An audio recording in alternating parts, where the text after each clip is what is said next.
Fellow passengers, secure your life vest. We must navigate some troubled waters on the way to change. Ladies and gentlemen, sometimes we have to change our strategy. We have to change the way we go about doing things to achieve the desired results. For a simple example, I have 3 grandchildren, and I'll share a story about the youngest, my granddaughter, Aurora Michelle Anderson. She is 2 going on 25. I have 2 sons. There were 2 grandsons before her, so this little girl thing is new to all of us. And for the first year or so of her life, she didn't see me that often. I still lived in Austin, and she didn't much care for me. She would turn her head when I reached for her. You know how children do if you're a little bit of a stranger to them. And I don't know why, but she was always feeling some kind of way when I came around. But lately, now that I'm here and I get to see her more often, she's become a little more friendly. She gives me hugs and she yells, "No, Mimo." It's my grandmother named Mimo. But she says it very, very sweetly. "No, Mimo," just like she yells at everyone else. So I'm starting to feel the love. And I have always been a willing sitter, but you cannot sleep over at my house until you sleep through the night. I don't care how old you are. I need my rest. So a few weeks ago, my son asked me to pick her up from daycare and keep her for the weekend. I was thrilled. When she looked up and saw me at the door of the daycare, she smiled and she ran over and gave me this big hug, and y'all know that feeling. I was done, so I grabbed her little Doc Mex stuff in his backpack, and we're ready to roll, or so I thought. "No, wait, Dr. Anderson," the daycare teacher said. "Your son left a few things that you'll need." "Oh, okay." She brings me a car seat the size of a mini refrigerator,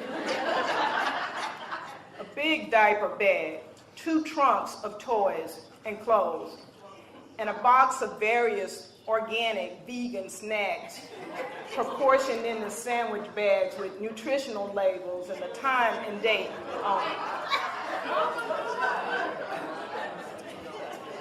Is this it?" I asked.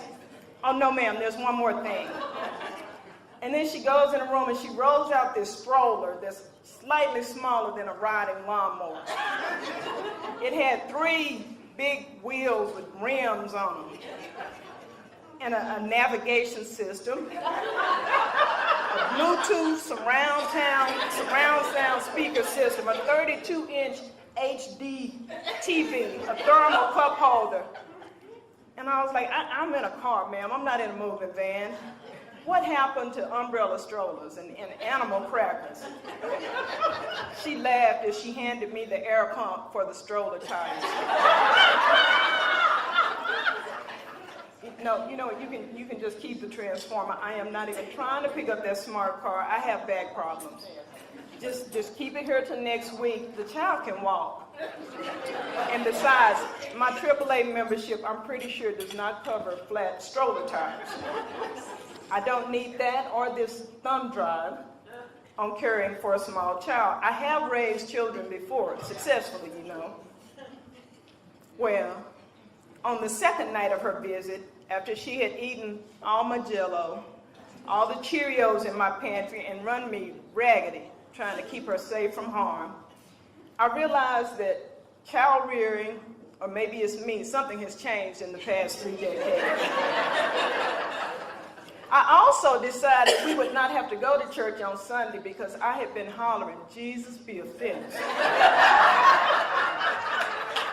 for the entire 29 hours, 10 minutes, and 8 seconds of her visit. Y'all, she was into everything. I could not sit down and catch my breath.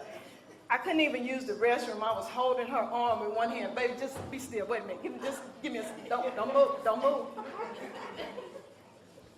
Around midnight, when she finally consented to sit her royal behind on my beautiful, white, lovely white Egyptian cotton sheets, not to sleep. She just agreed she would sit there next to me.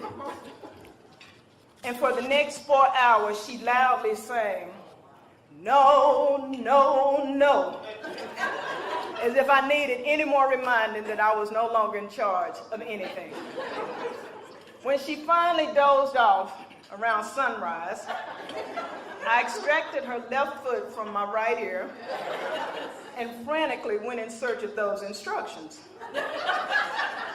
After scrolling through the babysitting directions, I realized she is not supposed to have products with refined sugar. I let her nap too long earlier, and apparently she has a phobia about white sheets. Oh. Well, we all know Aurora was not going to change. Rockabye baby lullabies and dry saltine crackers worked for my children. But she's different. My history, my traditions, my wealth of experience raising 2 children doesn't make me an expert on all children. So I tried childcare her mama's way, and we were both much happier. I can change.